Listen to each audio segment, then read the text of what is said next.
हायवाद म्हणजे रेसिपी. नमस्कार, मी चटोरी हर्षदा या यूट्यूब चॅनलमधून बोलते. तर तुम्हाला मी दाखवते आता मी आज काय केलं. आज हे बघा, हे थोडेसे गहू म्हणजे पावसाळी हवा आहे त्यामुळे मी हे जरा थोडेसे भाजून घेतले. थोडेसे गहू गवळे गवळे, ज्वारी थोडीशी गवळी गवळी भाजून घेतली आहे. आणि आता थोडी नाचणी, कारण मुलं काय खायला कंटाळा करतात, हे नको ते नको. मग थालीपीठं आमच्याकडे सगळ्यांना आवडतात, म्हणून मग मी काय करते आयडिया की याच्यामध्ये भाजणीमध्येच मी सगळं वन वन पॉट मिल्क ते मी असं घालते. तर ह्याच्यामध्ये मी सगळं नाचणी, ज्वारी, गहू असं घालते. आता पुढं मी थोडेसे हे गोडे जिरे पण थोडेसे मी भाजताना घालणार आहे. थोडे धणे असं सगळं करून मग घालणार. कारण काय होतं मग, नाही तर मग मुलं खात नाही, कंटाळा करतात. मग त्यापेक्षा आपण हे असं म्हणजे भाजणीचं जरी आपण समजा थालीपीठाची भाजणी जरी असली तरी आपण भाजणीची वडी करू शकतो, भाजणीचे कटलेट करू शकतो. तुम्हाला जे जे ज्याच्यात घालून मुलांना खायला द्यायचं ते पदार्थ बनवू शकता. त्याची पण मी नक्की तुम्हाला रेसिपी टाकेन.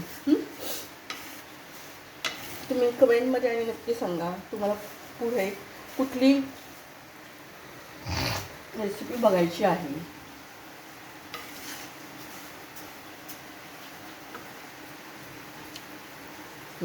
ठेवता आता हे एक 4-5 मिनटं भाजलं, चांगले गरम झाले की हे बघा त्याचा कलर जरा बदलायला सुरुवात होतो. पण हां, ढवळत आहे का.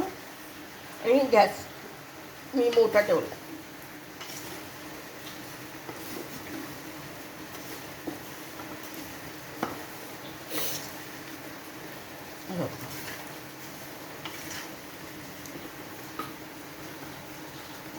आता हे झालं.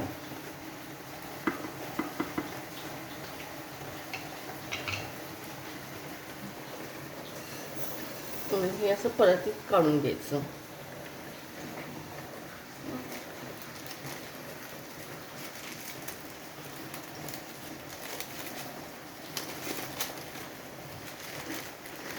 आणि आपण गिरणीवाल्याला सांगितलं ना की आम्हाला थालीपीठाच्या भाजणीचं पीठ पाहिजे, तर ते देतात करून. त्यामुळे तसं काही हे नाही आहे. ठेवतो आता हे थोडं आता हे थोडंसं जिरे टाकले. हे जिरे झाले की मी थोडं धने घेते. मी सगळं इथं जवळच ठेवलं सामान, जसं लागेल तसं मी घेतली. आता हे बघा, हे धने आहेत. हे मी थोडेसे इथं मुद्दामवरती ठेवूनच देते, कारण काय सारखं ते डब्यातलं काढा वगैरे करण्यापेक्षा आपलं घेतलं टाकलं की झालं काम. आणि हे याच्यामध्ये शहाजिरे ते मी त्याच्यासोबतच ठेवते, जेणेकरून लक्षात राहते. आणि आता मी ह्याच्यामध्ये ना अजून हे घालणार आहे, थोड्याशा सगळ्या मिक्स डाळी की जेणेकरून मुलांच्या पोटात जाईल. बाकी माझा उद्देश काही नाही, हा एवढाच उद्देश आहे. आणि मी छानपैकी बघा हे झालेलं आहे. आता थोडंसं हे परतून घ्यायचे. बघू शकता